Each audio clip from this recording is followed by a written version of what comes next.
자, 다음에 금융위, 이거는 재밌는 안이 꽤 있어요. 금융위 한번 얘기해 보시죠.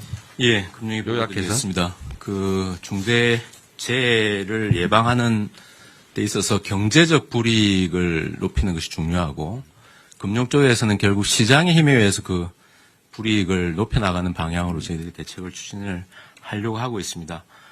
투자 같은 경우에는 지금 상장기업에 대해서 ESG 평가원에서 ESG 평가를 합니다. 중대재해 같은 경우는 S에 해당되는 항목이 있고, 실제로 이제 중대한 사고가 나면은 거기서 감점이 이루어지고, 그럼 전체적으로 평가 등급이 떨어짐에 따라서 기관 투자자들이 그걸 참고해서 투자에 반영하는 시스템입니다. 그래서 이 부분을 조금 더 명확히 하거나 강화하는 방향으로 해서 투자 부분에서 이런 부분들이 불이익으로 느껴질 수 있도록 하는 조치들을 강구를 하겠습니다. 두 번째는 대출입니다.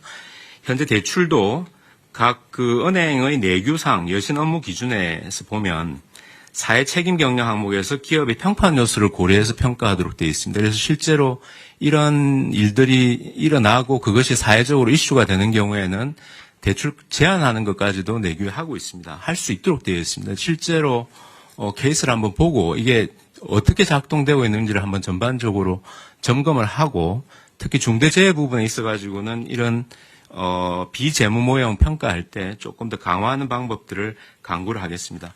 그리고 마지막으로는 잘하는 기업, 그러니까 안전 투자를 좀 더 하겠다고 하는 기업들에 대해서는 정책금융기관들이 조금 더 낮은 금리 또는 낮은 보증료를 지금 제공을 하고 있습니다. 이 부분도 재원의 문제는 있을 수 있겠습니다만 조금 더 강화하는 방향을 강구하도록 하겠습니다. 이상 보고로 마칩니다.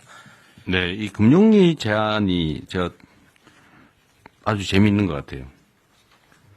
실제로는 투자 기준이 되는 여러 가지 항목 중에 지금 요즘 ESG 평가 결과가 되게 영향을 크게 미치잖아요, 그죠? 대형 펀드나 이런 데는 이걸 되게 중시하는 경향이 있는데, 예, 그렇습니다. 이 글로벌 펀드들은 그런 것 같은데, 이 평가에 이걸 반영을 좀 세게 하자 그 말이죠. 예, 조금 더 요 중대재해 부분이 조금 더 강화될 수 있는 방향으로. 네, 그 사고를 말을 들면 뻔한 산재 사망 사고가 막 반복적으로 상습적으로 발생한다. 그러면 아예 그냥 그걸 여러 차례 공시를 해가지고 예. 투자를 안 하게 되면 주가가 폭락하게. 예, 실제로 지금 특정 기업을 거론해서 그렇습니다만 그 문제가 됐던 기업 같은 경우는 평가 등급이 좀 23년을 경우에는 굉장히 낮아졌고요. 네. 실제로 주가가 여러 가지 요인을 봐야 되겠습니다만 처음 사고 난 대비로 주가가 많이 빠져 있습니다. 그 종합 주가 지수는 전반적으로 올라가 있는 상황이라서 그래서 그런 요인들도 좀 작용한 거 아닌가 저희들은 그렇게 생각하고 그냥 있습니다. 자연스러운 현상보다는 어쨌든 ESG 평가를 강화해가지고 예. 어쨌든 이 아주 정말 원시적인 거잖아요. 규정을 안 지켜서 산재 사망 사고가 상습 발생한다고 하는 거는.